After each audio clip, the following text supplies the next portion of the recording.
everybody, how are you all doing today? Welcome back to Mama's Kitchen. Today I'm going to show you how I fry my beef. You know, it's one thing to cook meat and fry it. It's another thing to know how to really season the meat without over salting it and frying it to give it that crunchy, delicious taste. So today I'm going to show you how I do that. If you're ready to learn how to do this, please come into this kitchen and let's make it happen. Come on guys, let's go. So, ladies and gentlemen, it's time to cook. But first of all, I'll show you how I prep my ingredients. This is my garlic. I'm blending this garlic because I'm going to use it to cook. But I don't like putting everything in my sauce. So what I do every time with garlic is blend it and sieve out the juice. Because, you know, no matter how you blend garlic, it will still have chaff. And you don't want all that chaff in your food. So just blend it and, you know, extract the juice and throw away the chaff.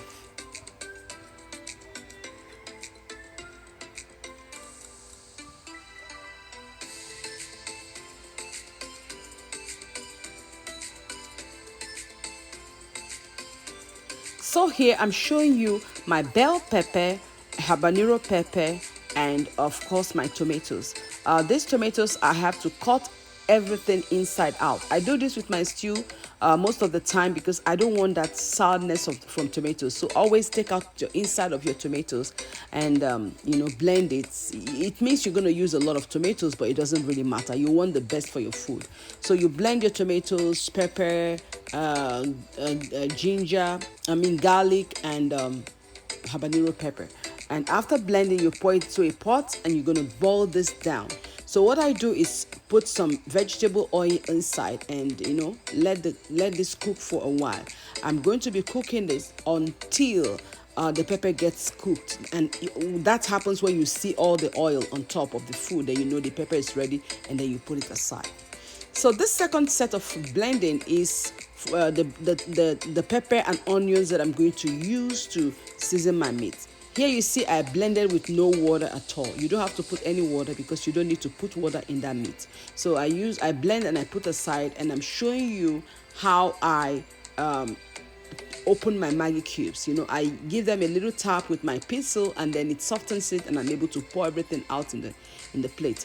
You know, here I'm frying a whole meat, a whole goat. So that's why I'm putting all these ingredients. So don't do this when you're frying a small amount of meat. So I'm adding my pepper, my curry, my Knorr cube and everything. And here is my Knorr beef powder. You know, everything is taken up moderately. I'm not going to over season this. So you add your ingredients, you know, very, very responsibly. Make sure you don't over season. No matter the amount of ingredients or seasoning that you use, make sure you're not using too much. I'm using all this quantity because, like I told you, I'm frying a whole goat. You know, it's a lot of meat, so I'm going to use all this. So you mix everything together. I do this before pouring in the meat because it helps me to really mix all the ingredients together. And right after that, I pour that pepper into my meat. This is one pot. This meat, actually, I had to cook it with 2 pots, but I'm only showing you one. This is a whole goat meat. You know, it's just a whole of it. It's just a whole meat, everything.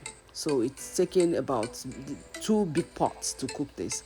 And after mixing everything, I put my chopped garlic. This is garlic again. I put some chopped garlic on top. I don't want to blend and pour in here, so I'm just putting some on top. And these are the liver, the kidney, and the heart, and I'm seasoning them with the leftover seasoning from the meat, and then put everything in a separate foil paper.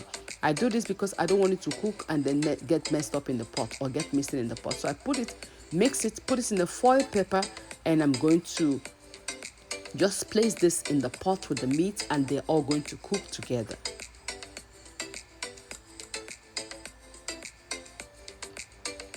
You see, the meat is cooked now. Remember, I did not add any water to this meat. You know, always boil your meat without water because the meat already has water in it. So it's going to extract its own water and cook in its water. Instead of you pouring water into it, you just let it cook in its own water. But make sure your heat is low. Don't make it too high or it will burn. So just let it cook slowly until it gets its water out. So now I'm ready to fry the meat. What I always do is I use onions. So I'm putting the whole onion inside my frying pan and I'm going to add some thyme leaves. I have this dry thyme that I bought from the store. I always put, if I don't put thyme, I put rosemary, but today I have thyme. So I'm going to put fresh thyme leaves inside the oil, and this is all just for flavor. You need to get that flavor into the meat. You can also add some garlic or some ginger into it. It depends on what flavor you're looking for. So once the oil boils for a while, you start frying your meat. Make sure the heat is not too high, or else the meat will fry in the outside and will not really fry in the inside. So let it be at a medium heat, and then you get this texture. You see the golden color and the texture of meat. And always fry your meat without over frying it. You don't need that meat to be too dry, except you're trying to make tinko. But if you're just frying meat for the family or for an occasion, you just fry it moderately so that everybody can enjoy it. So after frying the meat, what I do is I put it aside. I'll show you what to do next. So here now I'm going to make the sauce that I'm going to use in, coating this meat. So the first thing I do, put my vegetable oil in the pot and put my onion inside, and you're going to let this fry. Don't cover it, leave it open and let it just fry on its own. Constantly check it to make sure it's not burning until all the oil from for all the water from the onions will be taken out, and then the onions will look like this, golden color, soft and not burnt. And once it gets to that stage, you now start to pour the tomatoes that you boiled, the parboiled vegetable that I parboiled with vegetable oil. Tomatoes that I parboiled with vegetable oil. You pour it at this time and you mix it very well. Guys, always also remember that at this stage your stove should still be low. You don't want to burn your pepper, so let it fry until it gets to the stage that you start to see the oil on top.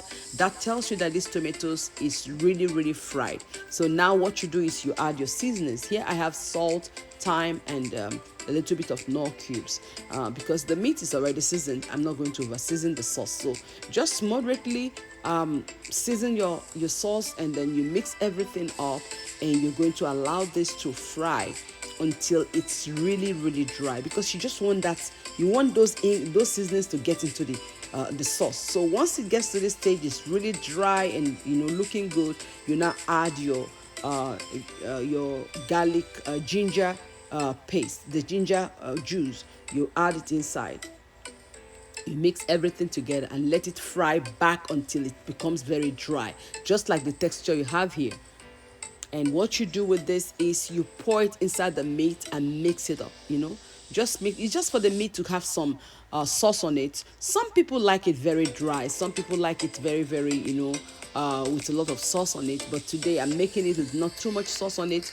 It's okay the way it looks. It's really delicious, soft, and easy to bite on. Anybody can eat this. Children can eat it because it's not really dry. Thank you so much today for watching me today. I truly appreciate you guys. Until next time, it's ciao, bon appetit, and see you later.